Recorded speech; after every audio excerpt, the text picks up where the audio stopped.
Everybody, we're back. My next guest is the host of his own financial program, Mad Money, on CNBC. He has a very unique approach. Let's take a look.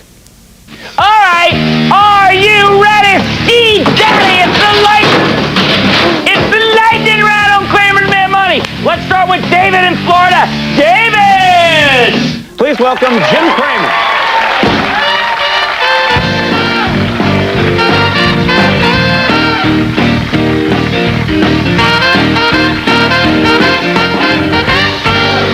So my first question is, we've never discussed this. What's wrong with you? I want to tell you a story. I heard about this guy, Jim Cramer, very successful guy that used to, ran a hedge fund. He gives financial advice. I turned it on, and it was just madness. It looked like a street brawl. You're throwing things. You shout and scream. What's going on? Massively bipolar. Obviously, you're bipolar. This is the first time in my life that it's worked to my advantage. It's always been a disadvantage. Because it's entertaining as television. Completely. I mean, look, and the market's crazy, so you got to have a madman. Right. It requires total insanity to make any sense of it. Right. And so they come to me. Right. And so, are you doing anything to work on being bipolar, or do you like it? I got some medication, but if I put too much medication, I think my numbers will go down. Right. So it's important to be up. I mean, they can flatline me, but that doesn't work. No. I agree. What's that? You're bouncing around. I don't like the chair thing. Oh, you don't like the chair thing? You can roam as much as you want. I do the whole show standing. I feel much better than I feel. You're like a caged lion right now. Look at you. This is very restraining. What if I rock with you and then we're both... I would feel much better. It would be I have a lot of questions for you. Sure, fire away, There's man. a lot I want to ask you, man. Fire away.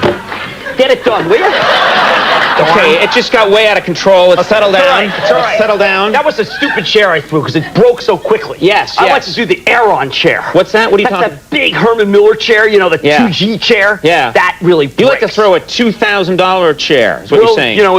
It's a show about money. You got to show that you have it. All right, well, let's talk about this. You ran a hedge fund, and you were legendary on Wall Street because you were a dangerous person to work for. Is that true? I choked only one guy. He came at me. Apparently, this is... People say you choked a guy. You tried to choke someone to death. He lost like $500,000 in about a half hour. Right. I mean, that's a capital offense at my thing. Right. And, I had my hands around him, and I don't know. One thing led to another. The minute you had your hands around him, that's the problem. I think he came at me. I think he came at me. Really? I taunted him, and he came at me. He came at you, and then, so you could say self-defense. You grabbed him by the throat. Were you squeezing the life out of him? Yeah. No. I grabbed him by the throat and was nuzzling him. No. I've nuzzled. Okay, well, anyway. I like to throw things at people who screw up. I make them wear Post-its. I never hit anybody. You make people wear Post-its? Well, you screw up, I make you put the stock symbol in your head and wear it all day. Okay. And you got to wear it outside. Right. And you got to wear your shirt inside out. Because you got to show what an idiot you were. Right. Because you're an idiot if you lost money. Right. I always was willing to wear the Post-it too. Right. Because I am both a genius and a fraud. Right. You're a genius and a fraud. Yeah, so I'm a king and a pawn. So if you screwed up, you would put the Post-it on your own head? Absolutely. You kidding me? And I would wear it all day and all night. I would make sure it was like Velcroed to my forehead. Right. Because you have to show what a stupid person you are if you screw up. Okay, that's nice. I can't wait to come work for you. I'm going to enjoy it. It's a pleasure. It's like it's really a liberating experience to be have bottles thrown at you and have your chair kicked out from you and have a keyboard coming at you. You're saying this as the guy throwing all that stuff. Yeah, I don't do that anymore. I'm now a statesman. Okay. Well, let's talk about now. The Dalai Lama. Now you're Lama. Now you're Lama. I'm from Philadelphia. Hey, Dalai Lama. Get over here, Lama. What's going on over there, Lama? You're often... Here's the problem with your life. If you let me... the problem with your life is that you are now famous across the country and in many parts of the world as being the person who has stock advice. Do people bug you when you go outside trying to, eat in a restaurant? I'm not bugged unless I'm at a sporting event where my team is losing. And then I'm just going to kill you.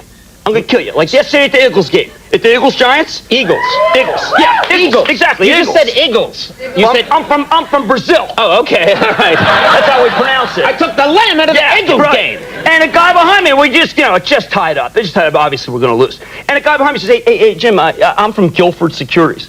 And I said, if you say one more word, I'm going to just take your head off. I'm just going to take your head off. Really? I do not want to be sold a stock when I'm at a sporting event. Any other time's fine, though. Right. So if someone bothers you at a sporting event, you get mad at them. Yeah, but I mean, it was okay when our second daughter was born, the doctor wanted to ask me about interest rates in Dow Chemical. That's fair game. Okay. Literally, you're holding your child for the first time, and that's okay. Cutting the umbilical cord. Right. And giving the guy a sense that maybe the DuPont goes for 40. Right. And the rates are going higher, but it's okay. Okay, let me ask you about this. What do you do to enjoy life? I know what you're like as a financial whiz. Where do you go to eat? What do you like? Tell us about Jim Cramer, the man. Well, first of all, next month's Oktoberfest, so you know it's Red Lobster. Right. And right now, it's all Olive Garden. Unlimited salad. Have you ever been to Olive Garden? The guy keeps bringing it until you say stop. You can kill him. You just take him to the cleaners when you go there. So I don't know how they can afford me because it's unlimited greens. Okay, so you go to the Olive Garden and you load up on the salad bar. That's what you do. No, it's not a salad bar. They bring you the bowl, man, and they just keep putting it on your plate. So you don't even have to walk to the salad bar. This is a killing. If you want to know how to make money, you go there, man. Go to the salad bar. You can put it in your pocket. Right. No, he brings the big bowl, or she, and they just, until you're done. Okay. They will just keep piling on. What do you love about Wendy's, too? Huh? The new Frescata sandwiches. Have you been? No. Oh, 2 thumbs up, way up. The Frescata's unbelievable. 6 varieties. Can I just say something? You're $20 you can get out of there for 4 people. You're physically threatening when discussing a fast food restaurant, I've noticed. You just want to get you in Wendy's. Well, I mean, Wendy's is Red Lobster. Have you been to the Olive Garden? Why not? You can eat all the salad you want. Yes, man. Unlimited shrimp next month. That works. You got to stay focused.